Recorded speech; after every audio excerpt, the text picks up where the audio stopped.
Filmmaking has always been my aspiration. Surprisingly, your first education was in film directing. If you're gonna do something, do it at the highest level. Everything is changing. New technologies are emerging. Artificial intelligence, augmented reality. The key is not to rely entirely on the neural network. People even watch two movies simultaneously. One on the main screen and another right below. The soul definitely demands it. There are ideas, concepts, things I can't just hand over to anyone else. Do you know that meme about how our ancestors would be shocked to learn we have access to all the world's knowledge, yet we'd be looking at cats? Lado, hello. Hello. I'm glad to see you again. Today, we continue our journey through the universe of your projects. We continue to explore what you do, what Lado Okhotnikov does.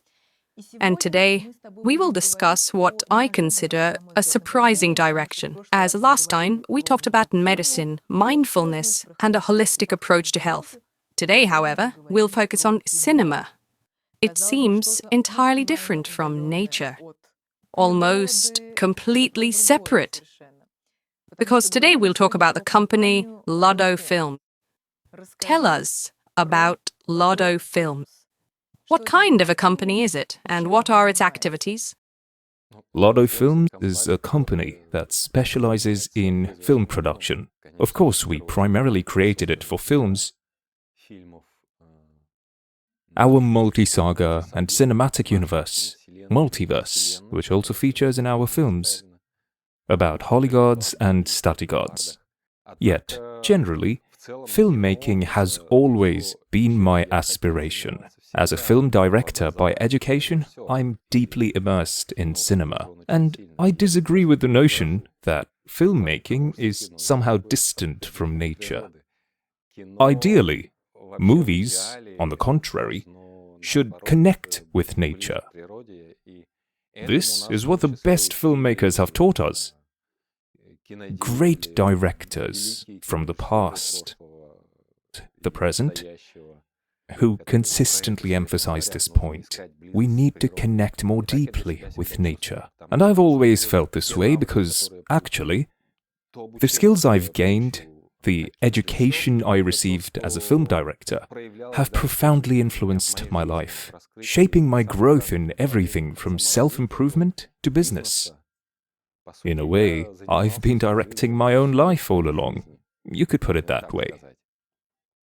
Now, I'm finally ready to work in filmmaking, but completely independently, exactly how I've always envisioned it, even though I lacked the resources for this. Surprisingly, your first education was in film directing. Tell us a bit more about this. Tell us about the projects you've worked on and your overall experience. Have you ever worked as a film director? During my student years, I was very active. I made more films than anyone in our course. My classmates would probably confirm that. Even so, I ended up making fewer films than I had planned. It turns out that everything takes much longer than expected, especially when you're working without a budget or resources. However, this became a valuable experience. You learn that the better you manage a small budget, the more effectively you can handle a larger one. Long before university, I was drawn to cinema and had already written a film script. Back then, I had countless ideas and plans prepared. And after graduating from university, I was confident I'd quickly dive into the world of filmmaking. Instead, I confronted harsh realities. I really disliked the path I was expected to follow, to achieve something and make a breakthrough without any connections or initial opportunities. I rejected it. I rebelled. At the same time, I needed to earn a living. This led me to business. Then my son was born. I had to support him, which motivated me to focus more on business. However, for many years, cinema remained my passion. I even had a few attempts that almost worked out, Like when I had a script with which there were later attempts as well. For instance, in Yerevan, Armenia, at the Armane Film Studio, I nearly set up a production. Unfortunately, the leadership at Armane Film changed right after I made the arrangements. Everything fell apart then, and somehow it didn't develop further. Another time, a business person was interested in investing, but he began making changes to my vision. With my rebellious nature, I couldn't agree to it. And that collaboration quickly ended. Now, I can completely independently create what I believe is necessary. And I think we're doing really well. Although even now, things are still not quite... I might not be entirely accurate, as film production comes with many challenges that have to be overcome. Things don't always go as planned, but experience shows you what needs to be done to make them work. But your current filmmaking experience is at a whole new level.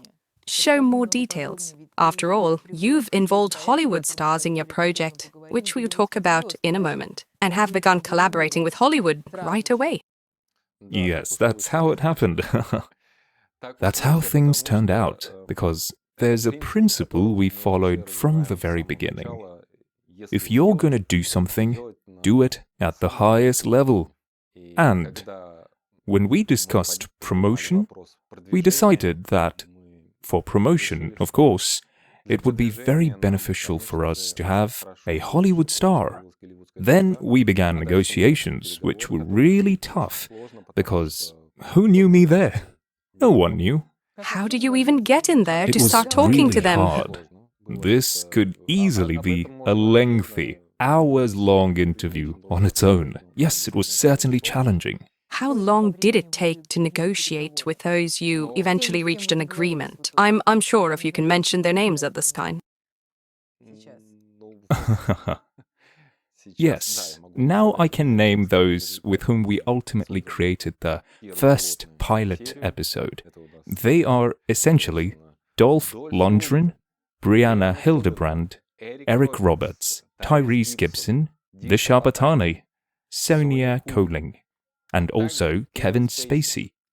These are top-tier stars. How does an unknown director who once attempted to work with Armane Film manage to involve Kevin Spacey in his project?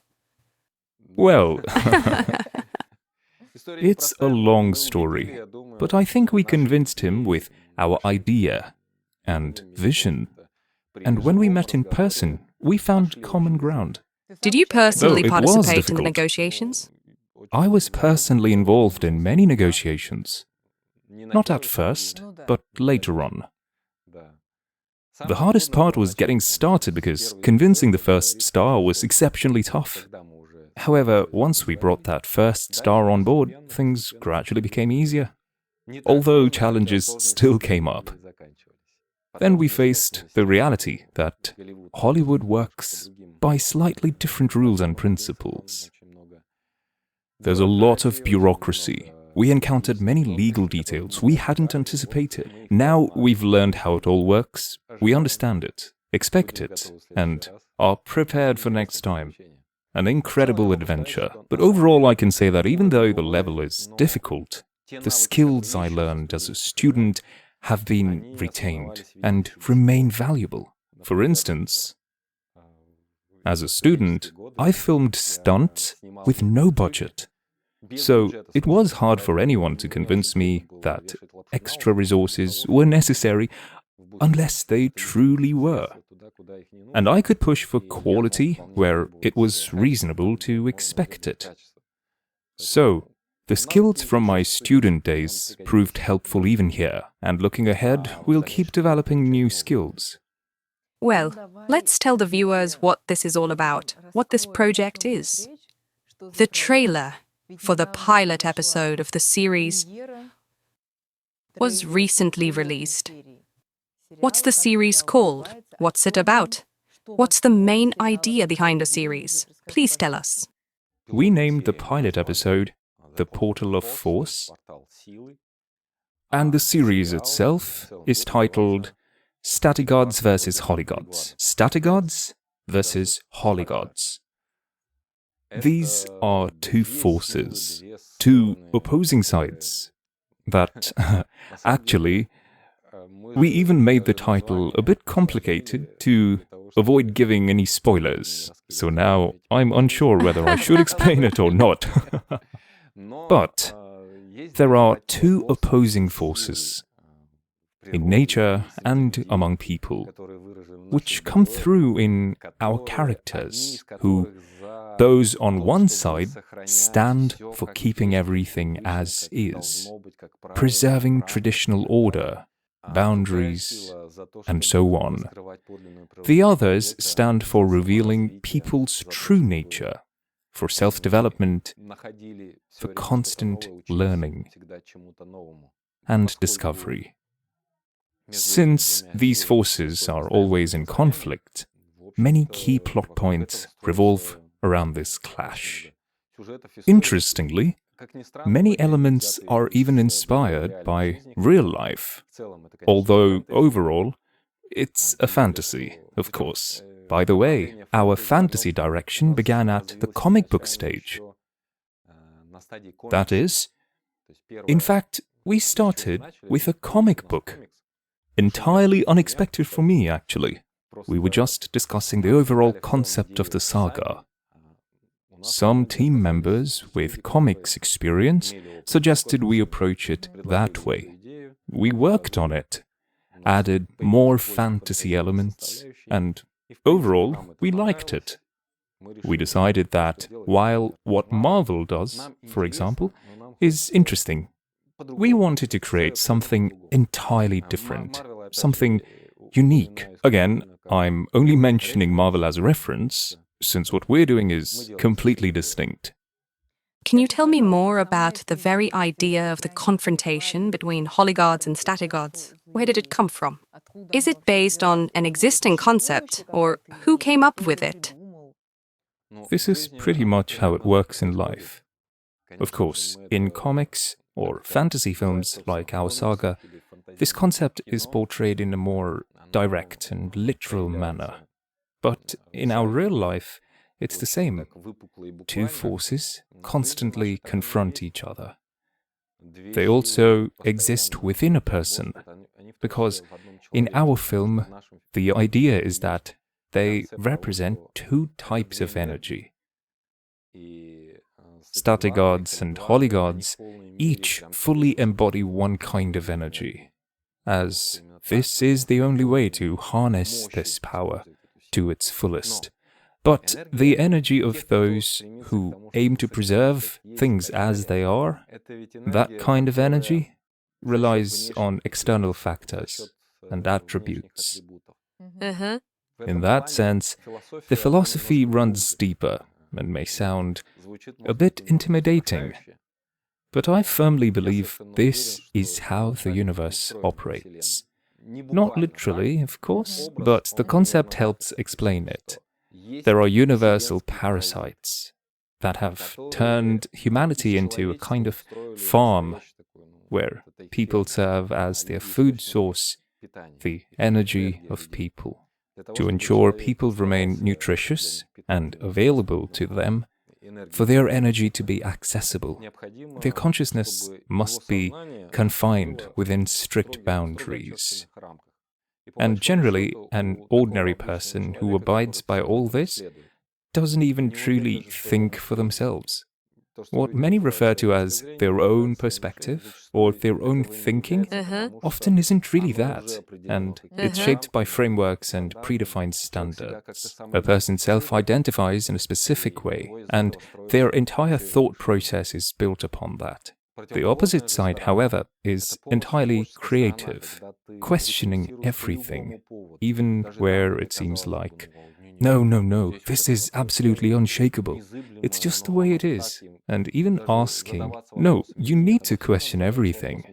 What's the fear? Afraid of the truth? You might not even change your opinion, but at least you'll find a foundation for it. In this sense, there's even a story where Buddha supposedly once said, Don't believe anyone, not even me. Uh-huh.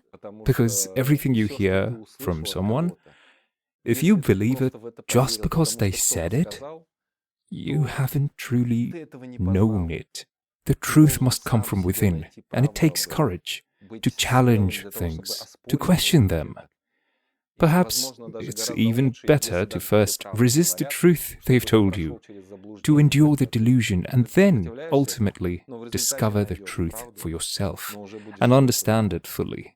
That's the part of a Holiguard, someone who unlocks their power from within. They're not as reliant on external supports as Statiguards. Instead, they cultivate internal strength. This path is much harder, but the potential for power is far greater. You consider yourself a Holiguard? A Holiguard is someone who chooses this path. This is definitely the path I've chosen for myself. That's a really profound idea. It's a philosophy. You somehow meet a package into something that could become a Hollywood blockbuster. Yes, that's why all the characters in our blockbuster are so vivid and well-defined, to make this story clear, interesting and engaging, even for those who haven't really delved deeply into the philosophy. Just a rough understanding, a little bit, is enough to get into the story. At the same time, there's room to dive deeper. I believe this is the perfect Hollywood blockbuster. It delivers a spectacle, and perhaps even subconsciously, on some subconscious level, people will absorb the idea. They just won't realize it, but they'll be drawn to it. In general, this will help support humanity's natural drive towards this, because, as I said, I believe in trends that can move in the direction we want. We just need to unite for this, and we will prevail. You mentioned, we were just talking about it, that the first episode is ready, the pilot episode yes. is ready. How many episodes are planned in total? When will they be filmed? Who will be starring in them? Do you know who will be the director? Any details? What are your plans? Right now, we have scripts ready for one season of 8 episodes. This is what the pilot episode is being filmed for, so that we can move forward with it, present it to various people, to showcase what we're capable of, and we're ready to demonstrate it, and try it out ourselves. See how things unfold, and determine the best way to develop it further. And yes, we have an idea of who might be the director, but since we haven't the agreement yet, I can't disclose the name, but this is... if everything goes well, and it seems to be, since this director enjoys collaborating with me, and likes the script and the idea, we'll see, as nothing has been confirmed yet, so I can't reveal their name. However, I am optimistic, because this is a director who works quickly, with high quality, and who knows to achieve what we all want to achieve. A famous director that everyone knows? Yes, they are a renowned director. But you found yourself in an unusual role in this project, since you weren't a director. You were an actor in your own project. Was this your first acting experience? Well, in big Hollywood movies? In big movies in general, essentially, yes.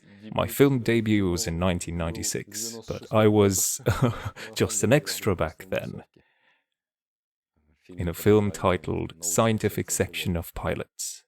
In 96! How did it feel to perform while likely viewing yourself from a director's perspective? After all, you're used to being on the other side of a camera. No, a director still needs to train as an actor as well. In fact, the most interesting and memorable teacher in our course was actually the acting teacher. His name is German Sedakov. He came from Pyotr Fomenko's workshop. Essentially, he taught us a lot. And I've also acted in student films and participated in various plays, so I do understand the basics of acting. Of course, I still need to improve my skills, including how you're currently helping me, because we're working together. Varvara is my public speaking coach, and this has been incredibly beneficial for me. We still have a lot of work ahead. Yes, we there's need still to reach plenty of work really ahead. great heights. Varvara is a true professional in this field. I want to build a team of only such professionals, which is exactly what we're doing. In every area, we have the best people. Let's talk about the modern film industry as a whole. Everything is changing. New technologies are emerging. Artificial intelligence, augmented reality. How do you view these trends? What do you think is beneficial for the film industry? What would you like to use, and are you already using anything? Tell us a bit about that. Of course, we're already using some of it. There are also other things we want to use, but we have to deal with the rigidity of many people in film production. There's rigidity there too. Of course, there's a lot of it, and it has to be overcome because people already have their skills and experience. They're used to doing things a certain way. However, people will need to adapt to the times, especially now that we have so many opportunities with AI. It won't replace everything, of course, but it's an excellent tool that expands our opportunities. How can artificial intelligence be used in the context of film production? I'm specifically talking about neural networks. AI, as represented by neural networks, already provides some amazing visual effects. It doesn't So we're talking about replace- visuals. Yes, about visuals, and What about the screenwriting? it can help with screenwriting too. It can't be completely replaced, though. Speaking a bit off topic, I believe in developing neural networks, but I find the term artificial intelligence misleading. Neural networks is a more accurate description, because artificial intelligence lacks the creative element. It's great at gathering data, learning, and utilizing what already exists. It may appear quite creative sometimes, but it's always based on reproducing something. Still, a creative person is always needed who will bring something to what is necessary. But yes, it can speed up processes. Even in screenwriting, it can help set something up, which can then be improved and refined. The key is not to rely entirely on the neural network. Avoid becoming lazy and attempting to replace your work with artificial intelligence, which just can't fully replace it yet. What do you think, since we're already off topic, will there come a time when artificial intelligence can truly act as a creator? I don't see any signs of that happening. Development is moving quickly, and it's incredible, but it's not progressing as a creator. As I said, it's a technology that processes data at amazing speeds, analyzing and learning from it, but it's never the original source.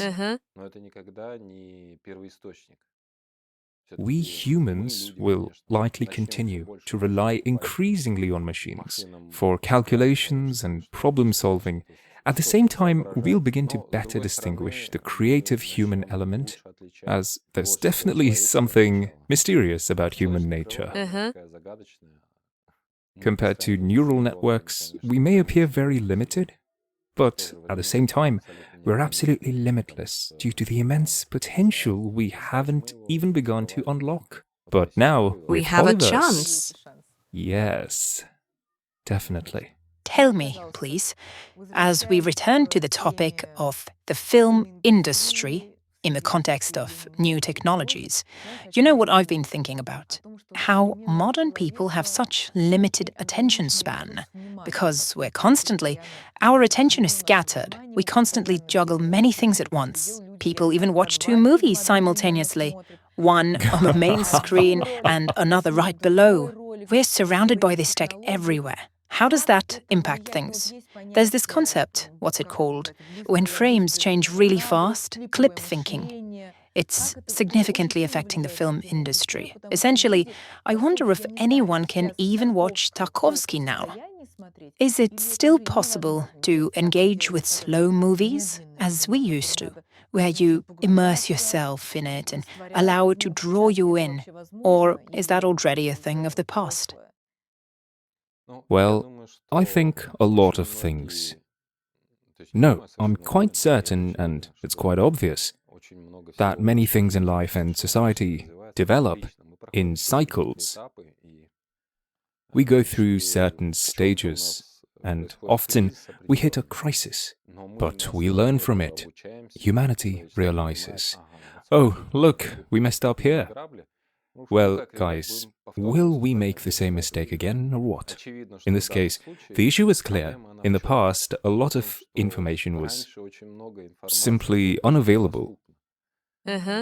Now, suddenly, what we couldn't even dream of just 1 or 2 generations ago is accessible everywhere. This creates incredible opportunities, but also leads to overload, detracting from our lives and from our awareness. Why watch 2 movies at once? It's pointless. Pick one. Watch one properly, fully immersing yourself in it. Otherwise, you won't really watch either of them. You won't see, you won't feel anything. Moreover, it's better to not eat or distract yourself with anything else during a film. If your question is whether we acknowledge that people with limited attention spans will watch this, then yes, we understand and consider it. So we ensure it looks exciting, even for those who aren't ready to fully immerse themselves. But for those who immerse, there will be more layers, what fills you. Personally, in cinema, I truly value what stays with me.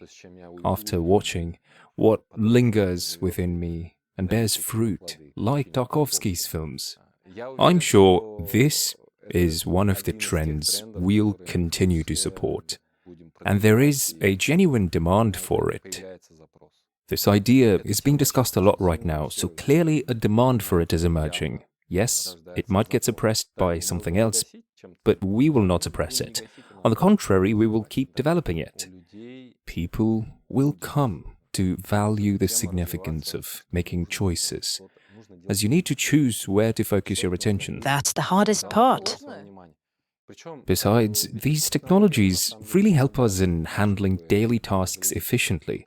If we use neural networks appropriately, which is something we all need to learn, to use them properly, so we can save more time for a Tarkovsky film or a Lado Okhotnikov film.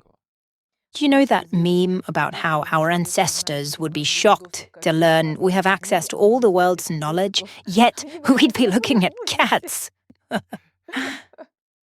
They would probably be horrified. We just briefly mentioned that you seem to be a fan of Tarkovsky. I just brought him up randomly. Can you mention some other directors, perhaps modern ones, perhaps from Hollywood, who are worth following? And could you also recommend any recent films that impressed you in recent years? Recommend something to our viewers so that they can start their conscious exploration of cinema. For a while, I immersed myself deeply in cinema, and yes, it has a significant impact. From classic cinema, aside from Tarkovsky, there are Ingmar Bergman, Sergio Leone, Carl Theodor Dreyer, Luchino Visconti, and Bernardo Bertolucci. Well, you've listed all the masters. All the ones I love. Of Ingmar Bergman's films, which ones do you like the most? Of Bergman, my favorites are Wild Strawberries and Cries and Whispers.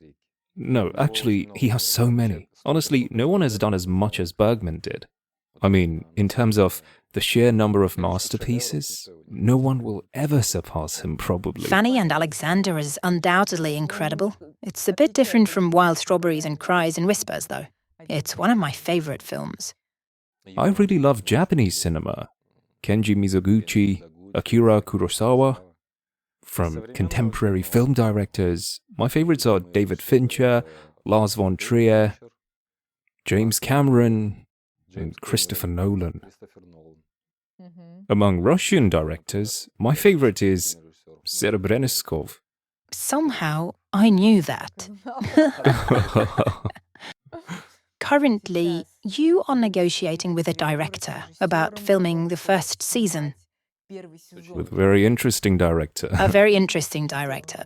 We're very curious to find out who it is. But overall, what's the general vision you have at Lado Film? Are you planning to focus mainly on the Holiguards, Statiguards theme and develop that multiverse? Or do you have different plots? We have so many ideas, really a lot. Recently we presented our documentary project related to charity at a NASA and SpaceX event. Since the event focuses on benefits for humanity, one of its central themes, our film aligns perfectly, as it's about improving lives in various countries around the world.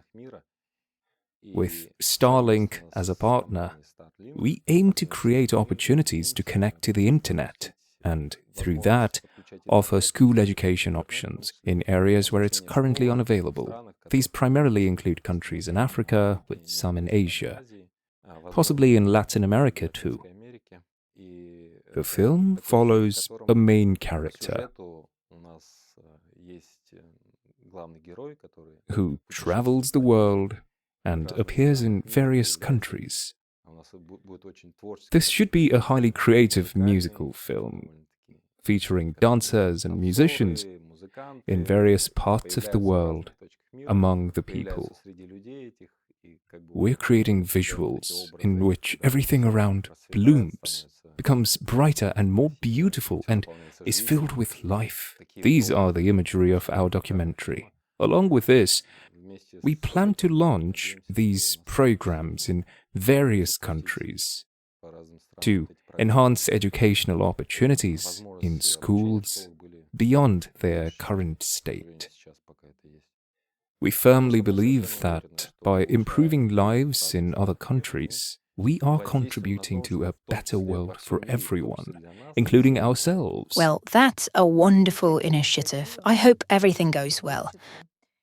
I'd like to return to your role, the one you played in the first episode of your series, and the character you portrayed.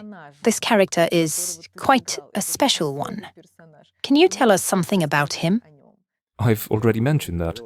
It all started with us having a comic, which introduced a character named Master Dao. When we first wrote the script, my character was just written as Lado. I actually objected, stating that let's not write it as just Lado. Even though they took many things directly from my biography, adding some fantasy, they still preserved the spirit of it all. We thought about the name for a long time. In the end, this is what we came up with. I suggested the name Mr. Dao. Well, we considered many options. Mr. Dao. Then they suggested to go further with Master Dao instead. Somehow many voted for Master, so I didn't argue any further. Who is Master Dao? The legend says that people who pursue self-development, those with higher awareness, have the potential to unlock their power. That is, different characters have different superpowers. However, the ability to unlock these powers is incredibly rare. It's an extremely rare phenomenon. Only a few, almost no one, ever succeeds. Only once in a very long time, perhaps once in a millennium, or even less often, does someone appear, whom we call Tao Nawal, who can help others unlock their true power through interaction. Master Dao is precisely such a person. This is a human. Superpower. This is precisely a human. Master Dao, yes, that's the name of the main character, who essentially... There's also an interesting detail. While there's an obvious leader among the Holiguards, there is also someone who stands behind them, and that's Master Dao. Such an intriguing character. You've chosen the most interesting and central role in a way. Yes, it turned out to be the central Tell role. me, please, if we look at your company, Lado Film, 10 years from now, how do you envision it? What do you see your role being? Would you like to keep working in films as an actor? Or do you want to take charge and direct your own movies? Well, taking charge and Those are directing. different things, right? Directing still involves taking charge of the Yes, film. exactly. And that's what I meant. In any case, I have to direct something. The soul demands it. The soul definitely demands it. There are ideas, concepts, things I can't just hand over to anyone else. Because the screenplay is often, like, there's this screenplay I've written, but it's so tied to my vision that I can't imagine just handing it off to someone else. I would have to be on set myself to film it. Actually, during the filming of the pilot episode, I got very involved in the process. Any objections raised? There were objections, but we had disputes, debates. However, in the end, we found common ground. It wasn't easy, but there were no major conflicts. Overall, it went well. Lado, thank you for this conversation. It was so interesting to hear about this new direction you're taking. New for me, at least. I didn't expect it. To learn that you're a director by your first education. I wish you and your company every success. Of course, we're all eager to find out who will direct your first season. So, we'll see each other in the movie theatre. That's an excellent place to meet.